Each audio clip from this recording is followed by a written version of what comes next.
Academy of Arts in San Francisco and created the first of their kind creative workshops serving students and young advertising creatives in China and Southeast Asia. Kevin was also the architect of the Best of the Digital Decade, a program awarding the top interactive work of the last 10 years. The winners of the Digital Decade were presented at the Museum of Modern Art on January 11th, 2011, and can be viewed at oneclub.org/digital decade. So please welcome on stage Kevin Swanepoel.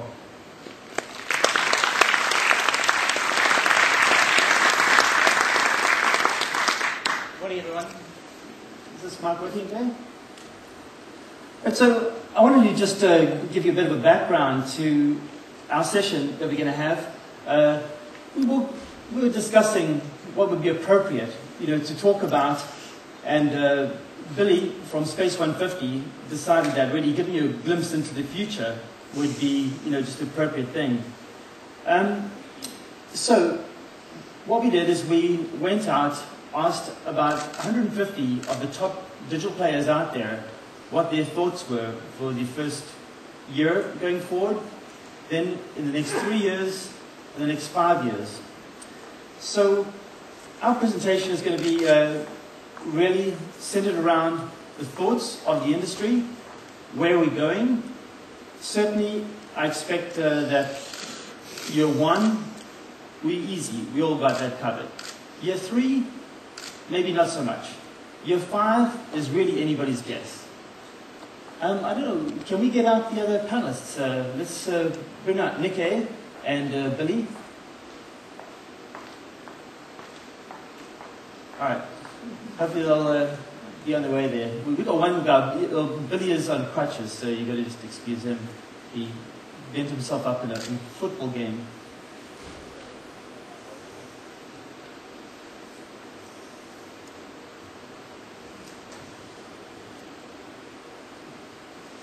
One thing I'd like you guys to do is, although this is a panel discussion, most importantly, we really want participation from the audience. And there are a couple of people with handheld mics. Please welcome Nicke Bergström from Vice Magazine. And Billy Jurewicz. Billy is the founder and CEO of Space 150. Welcome, Billy.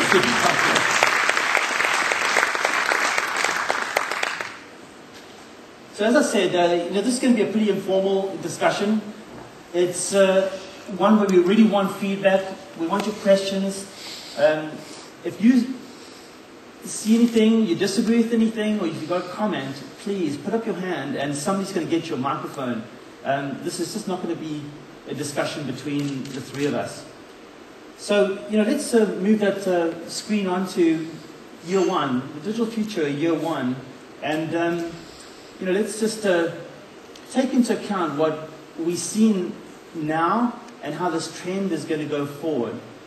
And I'm going to throw this one at you, Nicke, firstly. Nicke worked for Mother, great creative, did some amazing stuff in the industry, and now he's opted out and he's moved to be creative director for Vice Magazine in Scandinavia. There's been a lot of talk about people who are getting burnt out, and I know both of you guys have spent a long time in the interactive industry. People are getting burnt out, they're selling their shops, they either doing a joint venture or they wanting to raise some capital, take it public. What's your take on this now? Oh, I think, both me and you and lots of our friends, they've been in this business for such a long time, since the early days. And I think a lot of people put in so many hours and so much sweat that sort of in the end, when everything fun is happening, people are tired, which is so sad, because now it's more fun than ever. But also it was great, I think, back in the old days, because everything was for the first time. Now you've seen some trends. It's easier, I think, almost to predict some stuff that could happen. For me, it was more about staying curious. Just trying to do things I've never done, and I feel like I've done so many campaign sites and banners and all these things. So I just got interested in what about doing something that's 30 minutes long? How can I get scared again? How can I just stay curious and just try to focus on things and have thoughts I've never had? And Billy, you have guys been knocking on the door trying to get Space 150 to sell out, or what's happening? I mean, are you being approached? Are they trying to? I mean, I suddenly saw you went from Sweden with Matthias. You went to Mother. Suddenly, all these top-heavy creatives are being sort of absorbed into these monolithic agencies. Billy, any fear of that we can see Space 50 go away? Yeah, selling out, man, that's not our plan. Hopefully not, you know. You really do take a look at the independents, and we were speaking before about how when you have control, you're small, you can make the rules. As an independent, you can do so much more. A lot of false promises with those deals, and I think there's a time when everyone has to retire and maybe do something like that, but right now it's not in the cards. Especially now at the forefront. I mean, you've been speaking before on the web in the early 2000s, you know how it all took off. Everyone here probably did a lot of flash sites and things that are very kind of, zippy, a lot of good creative, a lot of good sound animation. Bandwidth wasn't there. The next level is almost the web 2.0, about user experience. So everything was more just about cut the creative down and just do the usability up. And that kind of was awesome for a lot of people getting into it for just the access and kind of the user information. But now you're seeing like a lot of those media dollars coming back, production dollars specifically coming back into digital production, which is awesome. It's an awesome time to be in the industry because you're getting both user experience and the creative now. So creative's really coming back. You're getting, numbers in the 6-7 figures, which we didn't see before 5 years ago. Nearly that. So it's kind of getting to the, the big kids table all over again for bigger brands. So now's not the time to get out, for sure. So, I mean, you're talking about some of the technologies that we've seen sort of starting to emerge. NFC, there's been a lot of talk of it. A couple of players have added them to the cell phones.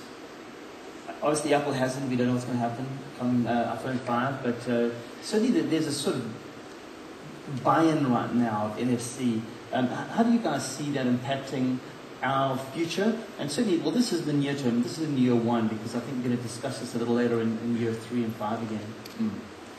NFC, as we know, I mean, for commerce, it will be massively, massively impactful. The Google Wallet application is going to be coming out very soon.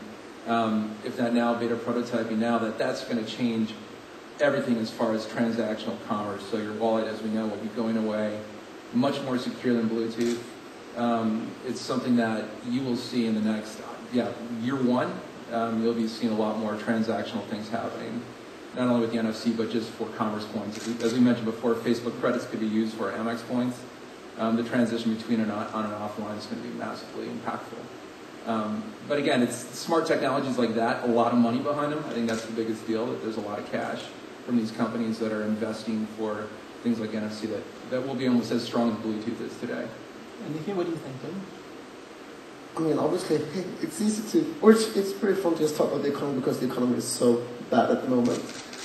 But obviously, I mean, these things like NFC and all the sort of virtual currencies will change the whole world, the way we do marketing, advertising, and the way people consume stuff. I think we're just scratching the surface of it. And then, I mean, who's going to be the next big bank? It could be Facebook, could be like the largest bank in the world in 3 years' time. I don't know. I don't think so, but it could happen. I mean, everything is just going so rapidly. We talked yesterday about no one had an iPhone 5 years ago. Like, no one. We had not even seen smartphones the way they are today. That's 5 years. And the last year is just all the things that happened. So I think these things can happen just as fast. Actually, that's what I was saying when we started off here. We can have a look at year 1, and it's really easy to say, okay, we're going to pretty much square away what we say here about year 1. Year 3, some of the things will be relevant, but when we get to our predictions for year 5, it's going to be, who knows? Because as you're saying, I mean, who would have thought that iPhone, whenever they bought out the iPhone, they said, they'll never be able to break into the phone business. They're a technology company, Nokia and us, we're a phone company, it's not that easy. But, they did. So the other thing, talking about social media, right now, that's one of the biggest, words out there. Everything's going to be social. Obviously, Facebook is just huge. We've suddenly seen that there might be a chink in Facebook's armor. Google has tried and tried and tried again. They failed a couple of times with social engagement. Now they brought out Google Plus. What are your thoughts on this? On Google Plus or social in general? Well, let's say social in general. But and will do you think Google Plus is going to make a challenge? I think so. I mean, for me, I haven't seen a reason to shift. I mean, you can do both also, but I think when everything is becoming connected, like every single object we have, everything will become like, even non-social things will be part of the social media world, which would be fantastic. I mean, now it's just more or less people being connected, but it's, I mean, I will have my Facebook soon, I guess. You know, just see things, just let things check in and what happens. It seems the forcing is going to go away. I mean, Google Plus feels a little bit forced, or, you know, especially when you have an empire like Google forcing you to do things like Google Plus or jump on the bandwagon. You took a look at that with, you know, Yahoo years ago, or AOL, or something's forcing you to pop a CD in and start doing, you know, you got mail and check-in and those types of things. Instagram, perfect example of taking a vertical out of Facebook, which people love, sharing photos, and just making that an application. You're going to get a lot more Gowalla, I mean, things that are more organically spun and grown versus just, hey, my God, here's this big ass Google Plus. Why don't you everyone jump on and use it and force your friends to be in circles and things like that. I think it's fantastic. They have a huge amount of empire, obviously, that a lot of money to pull something like that off. But my prediction is that they're not. You're going to see a lot more smaller, independent, organic, VC-funded startups, angel startups, equity startups. Now's the time. There's a lot of money out there in the market. Surprisingly, after the recession, after what happened, especially in the States, you're seeing a lot of people showing up at the table with great ideas, good business plans. They just need development and resources to make it happen. And you can see that hitting a home run. You know, WeTransfer, Dropbox, you mentioned before, Dropio, who spun off to Facebook. Smaller little entities like that are going to be probably more in the cards for where we're seeing the future going there. So, you know, obviously we've seen there's a lot of lawsuits and stuff revolving around IP and patents and that. I think in the short term, this is still going to be a fairly big trend. How do you see that going forward? It's a frenzy, man. I got to tell you, it's like the O.J. Simpson trials all over again in about 3 years from now. For everybody who's going to be getting sued, you know, patent infringements, IP properties, sabotaging. I mean, you're going to just see a plethora from all the innovation and ideas that are coming out today. And that's the one thing I think a lot of people don't really remember or think about is they have a great idea, throw it out there, next thing you know, Microsoft is making it for you. You know, so it's a little bit of, I guess, the fear factor again when you have really good ideas to put them out there to make sure they're protected. And God knows people are going to be going after a lot of those as well, you know. So, you know, we saw this huge explosion in handheld gaming on iOS devices. Suddenly there's this app, Angry Birds, you know, just a huge home run hit. I mean, like, who would have even thought about that, you know? So I still think, you know, from the next year, we're going to start seeing really interesting apps being done. Mm-hmm. You know, your thoughts? I mean, it's just still a time of just, I think, interesting little vertical apps trying to tap into markets. Now the cloud's here, tablet, larger screens, faster processors, you're going to be able to have mobile computing to the degree of your desktop. In tenfold. I mean, most of our clients now we have, you know, ranging from Target to Best Buy, American Express, Forever 21, doing things with Ruka, Quicksilver.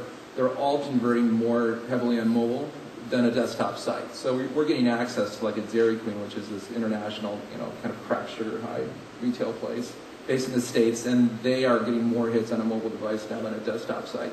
So with that fact alone, that's, you know, crossing that Mason-Dixon line as far as more access on mobile devices is going to be obviously everything. So a lot of money invested in the horsepower in those things, which means gaming platforms. The plethora of games coming out this fall, from Battlefield 3 to Gears of War 3 to, you know, Black Ops just had a huge promo on that as well. And the graphics and the sophistication and just the detail is going to be mind-blowing as far as having that in your pocket, flying in the air 30,000 feet. You know, having a battle with somebody who's at home in Gary, Indiana would be pretty interesting. Anything to feedback on that? No, I totally agree. But I think also the cool thing is, I mean, obviously, we sort of jumped on these new things pretty early, but I think a year from today, my mom, she's still not on a smartphone. She will have one in 1 year's time. And she will actually do things. And just, I mean, for us being in the business, yeah, we get the latest stuff, blah, blah, blah, and we follow these things. We play Angry Birds, and we did it maybe after a couple of weeks after it came out. The next wave is like everyone 50, 60, 70 years old. And I think they're going to start to have fun as well. We're not just going to, let's call someone and not do anything else. We're like, so can I play some games? So grandma's playing Angry Birds for you? Yeah. My girlfriend's dad, he's 67. He's playing Angry Birds on his iPad. He's like, this is great.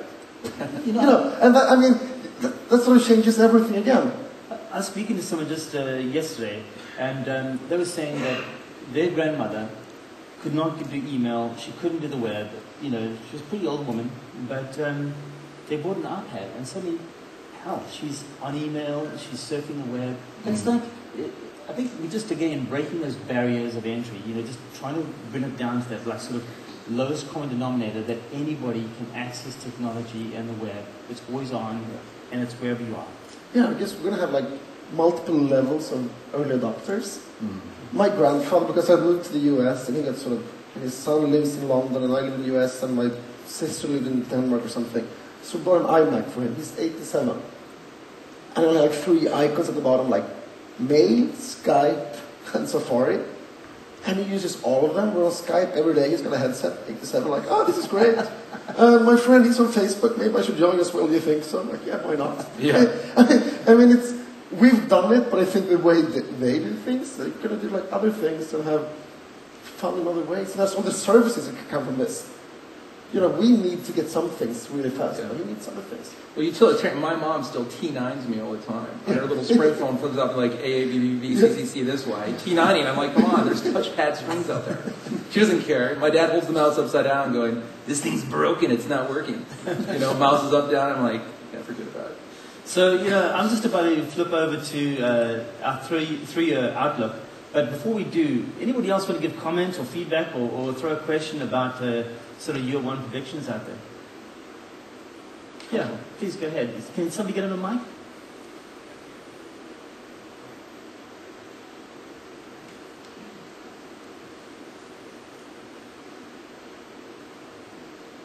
Hi, Peter Minion from the IAB in New York. I think we should stop now before moving on to 3- and 5-year predictions, because the truth is that internationally, clients are spending maybe 7% of their budget in the digital space, 4% on search, 3% on display, and 1% in everything else. And I think we should turn off the slides and not look forward and figure out how to do display and social and mobile well before chasing innovation down a rat hole. We got to get off stage, I guess. Yeah. I'll be on stage later. You can attack me. It's just a point of view, really. Yeah, I think that's completely valid and fair. I mean, we have so many of our clients spending small percentages purely on digital. Again, going back to that Dairy Queen model, middle America, big brands. We got from 3 to 4% for 20. It's like, oh, hurrah, big deal. And the pain of that is you really are at the mercy of that system, the mercy of old behaviors, the mercy of old thinking, and a lot of the innovation and people who are out there, new CMOs coming in, people who are actually taking a chance or a risk like that. Again, for on the opposite of the spectrum, purely digital. I mean, traditional is almost nothing because their demographic, 22-year-old little girls buying, cheap clothes. They're going to go for it. But major brands today, unfortunately, are still seated in traditional, which isn't, it's obviously effective. There's some things that are working for it, but I'm completely on your side as far as trying to up the ante and getting more of those dollars, at least to more smarter thinking and innovation. It's almost doing a Men in Black and brainwashing the entire industry to make them start. I think to the point that that question should be asked to the, a conference of CMOs, because they're the guys who are allocating that ad spend. And trust me, if let's just say Burger King or one of these guys came and took their TV budgets and said to a digital company, now here's a wad of cash, make this happen, I'm pretty confident that a lot of these creative shops, these digital shops, would be able to do a great job with that. But they don't. It's stuck at the CMO level where the guys are, as you're saying, not brave enough, not wanting to take a challenge, They've got to substantiate what they're doing on TV because there's a model there that says there's that many views. They can try and sort of substantiate it. Yeah, certainly. We'd love more budget. I'd love to see more digital media being produced. But until the CMOs and the brands open up their wallets and open up their minds to this thing, it's not going to happen. But it's even a catch-22 because you can do a hell of a lot with 100 grand on Facebook versus 100 grand on television is almost nothing. You know what I mean? So they want, I mean, we've even had our CMO say, give us freaky results. We're like, well, what does that mean? And it's, just getting, our Facebook likes from 200,000 to 600,000. Is that a freaky result? Well, yeah. And we can spend, obviously in digital, you can spend incremental cash. And the economies are so amazing, and the platform's so amazing that you can get so much more bang for your buck in that, but they still think that's a very, very small amount of money. $250,000, $1 million, 1.1, 1.5 versus, obviously on the media side, tens and hundreds of millions of dollars. Even taking a fraction of that and seeing how much more results you're getting. But then they're like, oh great, here's 100 grand, we'll give you 200,000 next year. So it's almost like you almost have to set the bar way higher in the immediate place for digital dollars versus starting so low and getting these great results that triple your budget, but you're still under, 5 or 10 million on most major campaigns, Well, I'm going to trend forward, even though we were maybe not asked to, but... Maybe in 3 years we'll have a lot more money for digital media. Actually, well, speaking about... How do we do that? I guess it's still in the forum. Speaking about that, I think that when we talk about all this digital media that's out there, it's really hard to sift through it and work out what you want, where you want, or where you can find it. So curation is I think, a huge, big thing going forward. Mm-hmm. Trying to serve up all the stuff that's out there in a format and in a way that you actually can digest it. Mm-hmm. What are your thoughts on that? I mean, curation is such a buzzword going around right now. I mean, there is so much content and how to get access to it faster, better, easier versus your friends filtering it, getting kind of pass-alongs. I mean, people are almost sitting back and waiting for you to get pushed information all over again. It's almost this kind of full circle. It was before seeking so many things out, but there's so much of it now, like this inundation of so many things and so many options and blogs and RSS feeds and all your different content that you're there like waiting for somebody in your office to send it out or an internal mail or something. It's almost back to that circle of getting push content all over again, push notification, perfect example of that. But curation is the future of new products by far. The information's out there and someone or something or another company that can make it better, faster, and easier. Again, back to user experience.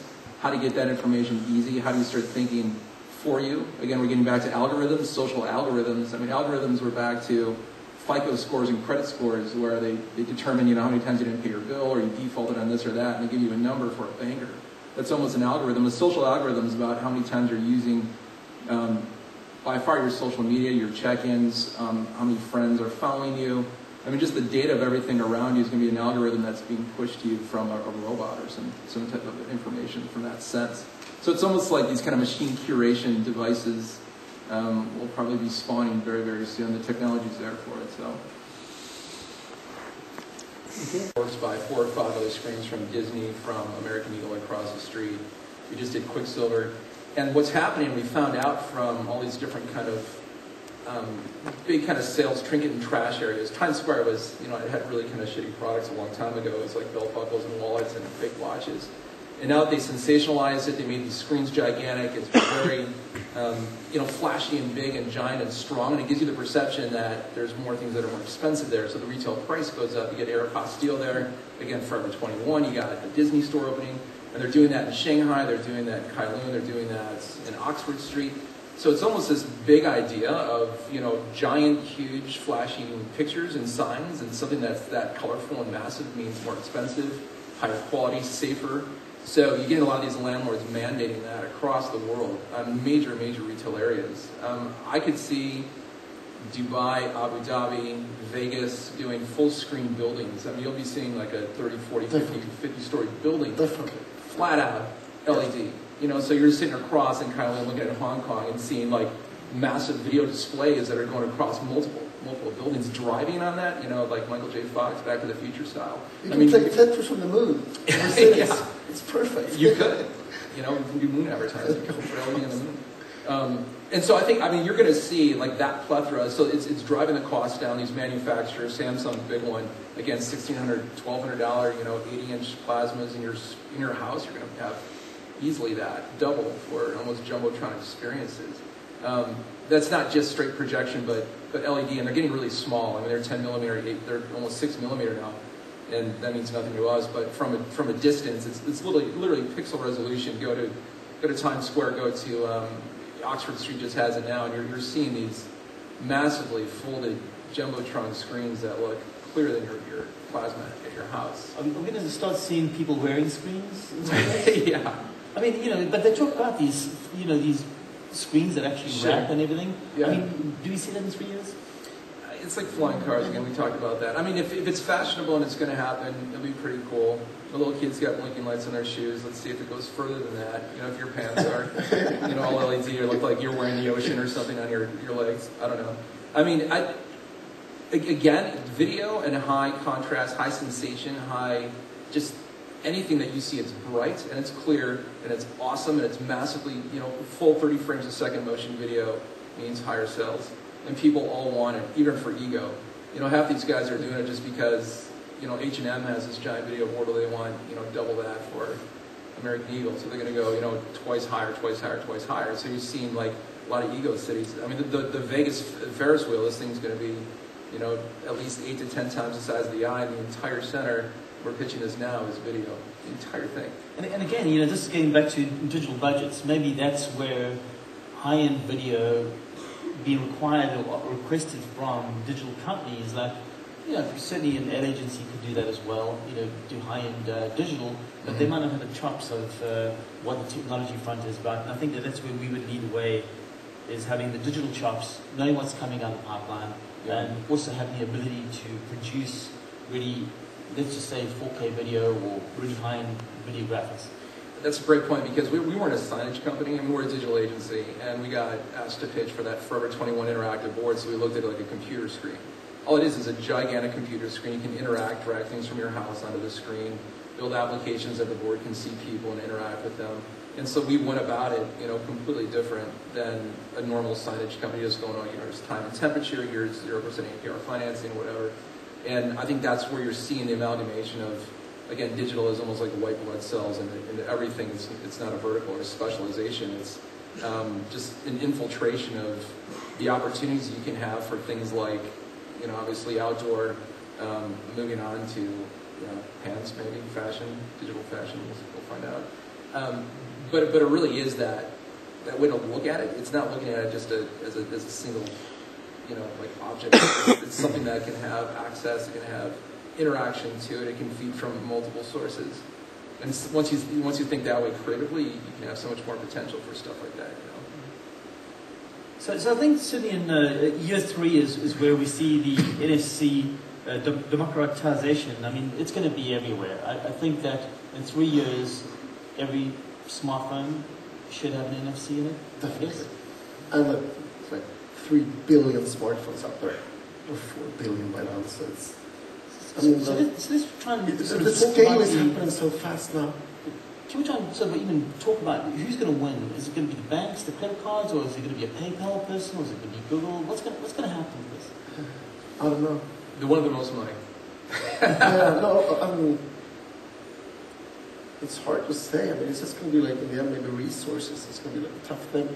Just construct and build, manufacture like all these devices, because it's going to be so many.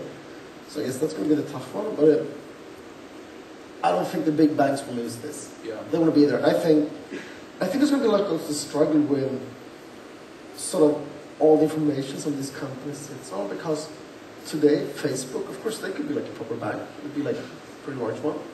Google could be a bank. But they don't want to be that, because then people sort of feel like, oh, you have too much information about me. But today, I think every single bank, they have information. My bank knows exactly my consumer patterns, what I'm doing. But these guys haven't merged yet. So they will merge. So I guess people will sort of have lawsuits and stuff again. And that's going to come back over and over again. But also, I think it's going to be more fun. Because anyone can set up a shop. Right? I mean, any person can say, oh, I'm going to sell stuff on the street. You can pay with your phone. That's nice. in 3 years' time, will we see another big platform emerge? Such as Facebook or... Like it's Facebook or Twitter? No. No way. Not in 3 years? I think it's infiltrated to the point where Facebook is, I mean, you're talking, 500 million people plus more. I mean, it's growing so insurmountably. It's kind of like Microsoft falling in 5 years. It never really could happen. It took a little bit longer. Maybe. I think you're going to get definitely silos, but not for the mass enterprise. But could it be something else? I'm not saying that it would replace Facebook, but another platform as such. Like it's like a Mac OS versus a PC platform. I mean, still it's 80%. I mean, Mac is growing, but you'll see things like that, but not nearly to the degree of Facebook, because most of it's acquired and most of it's figured out, and they invested in the infrastructure to kill the MySpace, the Friendsters. We developed a couple that got absorbed too. To do that and actually make a shock, or to put that type of volume, you're right, Google Plus potentially, but if they keep investing the R&D into Facebook, I don't think it's going to be really hard to topple that or compete. Yeah, so if it's something that we don't know yet, because I was just thinking if the phone sort of changed, you didn't have like a smartphone 5 years ago, today I have it, and everyone has one, and that sort of changed the way we do things. I think the TV screen is still so boring, it's the same thing.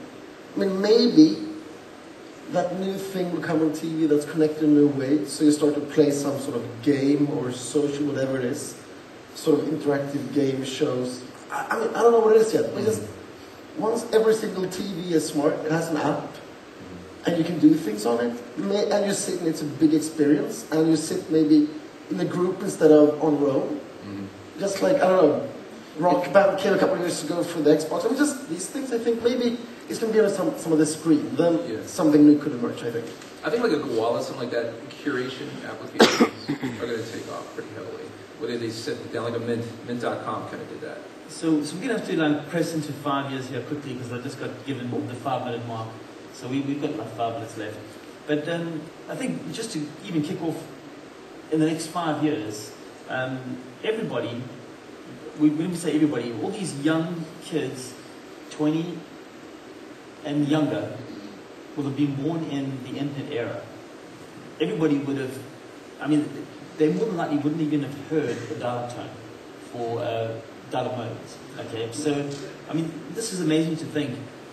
What's going to happen? What's going to happen to objects around us? What's going to happen to devices?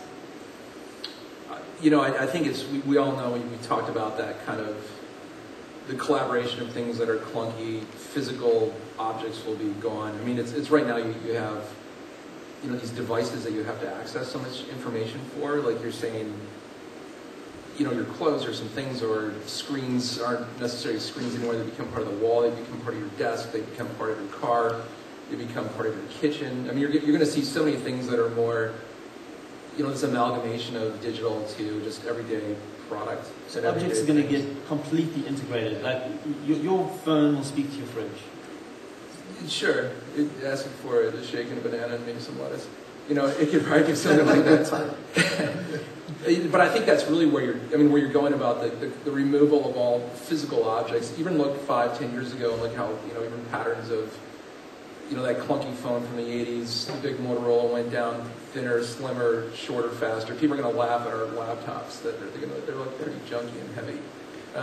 Things are going to get really thin. Battery life, I think, is probably the biggest one now. Everyone here is probably pissed off about battery life and how something dies right when you need it. You can't find a charger. You're so dependent on these devices that if they die, you literally are dead in the water when that happens. So you're going to be seeing a lot more things that are probably green, more organic, rechargeable faster. Stuff that's around you, and it's not necessarily bound to a physical thing like a smartphone or a device. Like you're saying, your wallet completely gone. You don't need that at all. A credit card's like a DVD player. Why would you ever store information with a magnetic strip that you rip through a machine? That kind of stuff is completely insane. If you look at just kind of trends of what's going to happen in the future for that, but the physical volume is. Keyboards gone. There'll probably be a sense of a keyboard. I don't know if it's like Minority Report or, definitely touch screens are a lot smarter, but like, tactile paper, I think it's just options. I think it's just way more options than how you can access things, but it's not necessarily get rid of it or delete it. It's more how you want to use it. Is there a question? Sure, go ahead. Hi, I'm Andreas. So I'm very interested, you're talking very much about like technology-driven future, so, but isn't it much more like the needs of the future that's important to talk about? Like the needs of people, like what do we need there, not just spreading everything. I can talk to my kitchen, or my cell phone can talk to my kitchen, whatever, so who cares? I think the original discussion was based around where the digital future is going. One of the points when we did ask the interactive judges, they actually thought that green and sustainability was going to be a really major issue in 5 years' time, and that if we didn't start working on it, that was really a key point that companies would need to embrace and do more about. Yeah, and I think the good thing is, when everything has become more transparent, I think it's going to be humans who can judge the result of the transparency. You know, everything will be so much more transparent in 5 years' time. I think when it came into green things and, you know, a good or a bad company, I mean, if people can sort of take down a whole nation thanks to Facebook, I think we will see gigantic brands falling down in a couple of years' time, hopefully. I mean, if they're not behaving in a good way, I would love that to happen. I mean, seriously, I think it's a good thing. We need to sort of, we can still be sort of controlled and manipulated. I think we'll see that. If Egypt can fall, I think Nike could fall as well. It's hard to say. I'm not saying they should at all, but I'm just saying, even gigantic. That's just an example. I mean, I think large corporations and companies, and then it comes down to us, who sort of makes judgments, whether someone is good or bad, or people, and everything like that. I think going back to even your need, I think it's about your personal life and how the future can help you, like individually as a person. Right now, the biggest thing I think is security is the biggest threat, and how much information is on you with social media, and even Facebook and the Walmart of everywhere. I mean, there's this anti-participation because it's just so infiltrating and so exposing. How does it help you out when other people are seeing pictures of you or commenting about you or something else? Once it starts making your life a problem, that's when you'll start seeing at least the opportunity to start replacing that for the need of people, which I like how you put that. You know, how's that going to help me? It needs to think for me. It needs to make it easier for me. You take a look at what technology has done now, and it's almost trying to think one step ahead of you. Again, that social algorithm, which is kind of scary, but in the sense if it can help me out, if it can figure out my day or some, you know, maybe I just show up at a show and it's a concert I really like just because I was recommended with some friends to go there, and things are just kind of surprising and it's happening for me, but there's really science behind it. I think to that point, there was another really important point that 3 or 4 people labored on is that identities, your personal identity online is going to be a major issue in 3 to 5 years' time, where you're going to have to try and fight for control of your own personality, your identity. And again, who's going to own that data? Because, as you were just saying, the bank knows more about you, Facebook knows everything about you, all these things that we're connected to know a lot about you, and they're selling that data, or they supposedly are sharing it, you know. Mm-hmm. The thing is, I don't actually mind, because the stuff on me, I'm not that interesting and exciting, so I'm serious. I'm not that worried. I mean, I'm more worried about if I drop my phone because I got more. I mean, that's more personal. It is, because it could be bad. Yeah. Some people will sort of freak out and sort of try to stay offline as much as possible, but I think it's going to come to a day when maybe people freak out, but not yet. Is there another? Yeah, go ahead. That was you, I think, yeah. Somebody had their hand up there? Yep.